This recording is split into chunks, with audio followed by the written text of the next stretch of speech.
I want to become an IPS, but I have one fear about politicians.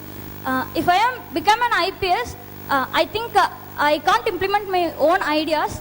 I think I fully depend on politicians. According to your experience, is it real? No, it is not.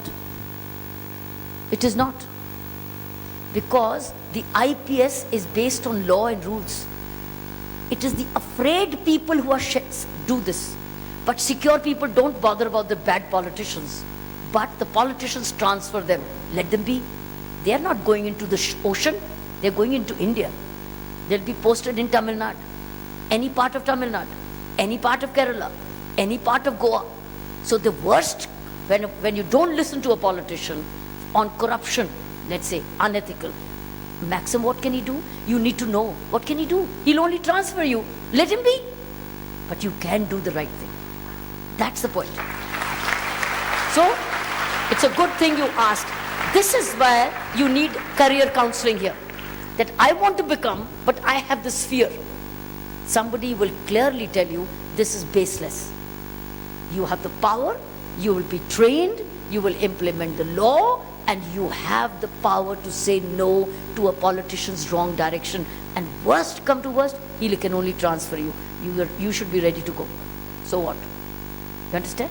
So become an IPS officer now. Thank you, ma'am. Madam, could you please elaborate any such incident, real life incident? Because you might have had many. Any one incident? Welcome. Next one. Any one incident for us? I was DCP traffic in Delhi in the year 1983. It goes back to 1983 when I was few years into the service. And I was in charge of the entire Delhi traffic management. And my directions to my policemen was, do not spare anybody who's making a traffic violation. And Delhi is full of VIPs, isn't it? Anybody who then in 80s owned a car had to be a VIP, a rich person, connected person, related person, or a bureaucrat, or a politician's son or a daughter, or a relative. But the rule was, do not forgive anybody who's breaking the rules. So my policemen followed the rule. In the beginning, they started to say, "Ye chalan kya hai? Phad ke de denge." They would tear the chalan in the face of the constable. They say, "Tumne kya samjha hai? Tumko pata nahi hai? Kisko jante? I know so and so. I'll get this done." My instructions to my policemen was, you're not going to be rude. You let them behave like this. But remember, nobody's going to listen to them. So my policemen were made secure that their career will be protected. They will be not transferred if they do the right thing. So they started to become very assertive and effective. Many police officers and other people were prosecuted. Not a single challan was cancelled. After a few months, the entire Delhi population came to know that nobody will be forgiven. There will be no discrimination in the law. So they started to follow the rules, including Rajiv Gandhi, who was the member of parliament at that time. He asked his driver to go to the traffic police office and get a parking label to attend the Asian Games because he said he does not want to be prosecuted. It had so much of impact.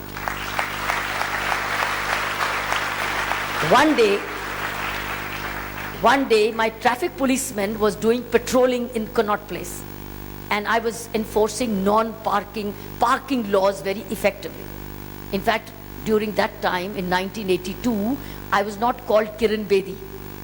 I was called Crane Bedi, because I had deployed so many cranes to remove wrongly parked cars.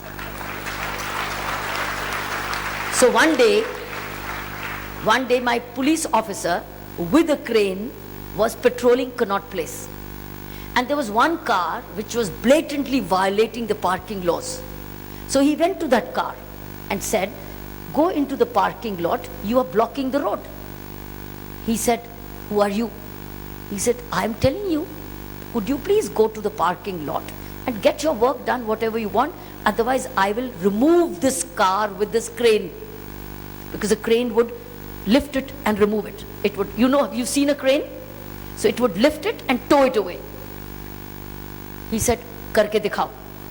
तुमको पता नहीं मैं कौन हूं, करके दिखाओ. तो उसने कहा तुम कौन हो? बोले ये मिसेस इंदिरा गांधी की गाड़ी है, प्राइम मिनिस्टर की गाड़ी है. बोले अच्छा ठीक, नहीं हटाओगे? बोले नहीं हटाएंगे. He brought the crane, he hooked it and he removed it. The whole press came on that day that Prime Minister's car was towed away and challaned because there were a lot of hangama in the Connaught Place. I got a call as DCP Traffic that your police officer has done that. What do you propose to do? I said, I will reward this officer and the challan will not.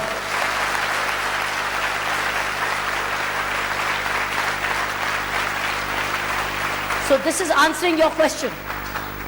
This is what I could do because I had the power of the law. You understand that? This was in the month of August 1983. And next year, within 3 months, they transferred me out of traffic police. I went to Goa. I did not mind that. But today it's history that if any time, any DCP traffic challaned a Prime Minister's car, it was August 16th, 1983 by Kiran Bedi.